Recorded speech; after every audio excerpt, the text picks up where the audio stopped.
வாய் கைய வைக்கிறத சுற்றோம். Excuse me biryani கொடுங்க. என்ன பிரியாணி மேடம்? என்ன பிரியாணில இருக்கு? சிக்கன் பிரியாணி, மட்டன் பிரியாணி, முட்டை பிரியாணி, பீஃப், பிரான், காடை, கவுதர், வான்கோழி. உனக்கு என்ன பிரியாணி மாமி? ஃபிஷ் பிரியாணி இருக்கா? ஆமா பிரியாணி இருக்கு. கொஞ்சம் மெல்லமா தான் வரும், பரவாயில்லையா? ஆட்டு பிரியாணி கொடுங்க. ஆஃபா ஃபுல்லா கோட்ரா? சீச்சி அந்த பழக்கம் இல்ல அவருக்கு. அளவு மாமி அளவு. ஒரு ஆள் ஒரே ஆள் சாப்பிடுற மாதிரி இதுல கொடுங்க. டிஃபன் பாக்ஸ்ல முட்டை வைங்க. ஆடு முட்டை போடட்டும் வைக்கிறேன். குழம்பு ஊத்திருக்கீங்களா? விட்டா கூட்டு, பொரியல், பாயசம், பருப்பொடி முதல் கொண்டு கேப்பீங்க போல இருக்கு. எல்லாம் இருக்கு. காலமா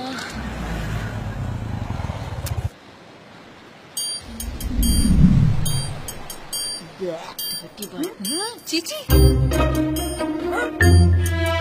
ஓச்சு மாட்ன யா தூக்கி வீசிடுடி. ஹாய் பிரியாணி. ஆயிஷா, நான் ஏன் நேத்து நீங்க கேட்கவே இல்லையே? ஏன்? எனக்கு செம்ம பசியா, அந்த வேலை ஒரு ஃபுல் கட்டு கட்டிட்டு வந்துட்டேன். என்னது? பிரியாணி தான். பிரியாணியா? மட்டன் பிரியாணி. ஃபுல் கட்டா? அப்போ இது இது உங்களுக்கு தான். டேய் வச்சுங்க. என்ன ஏங்க தள்ளுறீங்க? டேய் போட. போடா. டேய் போட. ஐயா சரியான கஞ்ச பிஸ்னரி. ஓ வீட்ல இருந்து கட்டிட்டு வந்த லவ்ஸா? அதையாவது முதல்ல சாப்பிட்டு இடத்த காலி பண்ணுங்க.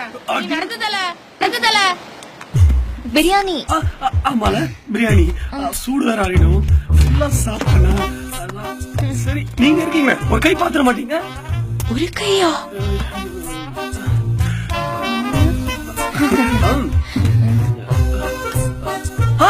இது சூப்பரா சாப்பிடலாமே.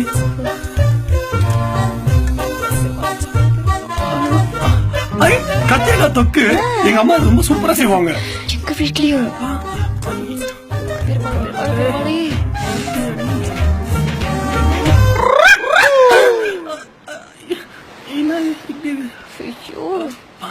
ஐஷா, உனக்கு இஸ்லாமோட 4வது கடமை என்ன தெரியுமா? கம்யூனிஸ்ட் சித்தாந்தம். நம்ம கிட்ட 3 ஆப்பிள் இருக்குன்னா ஒரு ஆப்பிள் எடுத்து போய் 7 கொடுத்துடணுமா. நான் போய் இந்த ஆப்பிள் கொடுத்துட்டு வந்துடுறேன். தெய்வமே இந்தானா.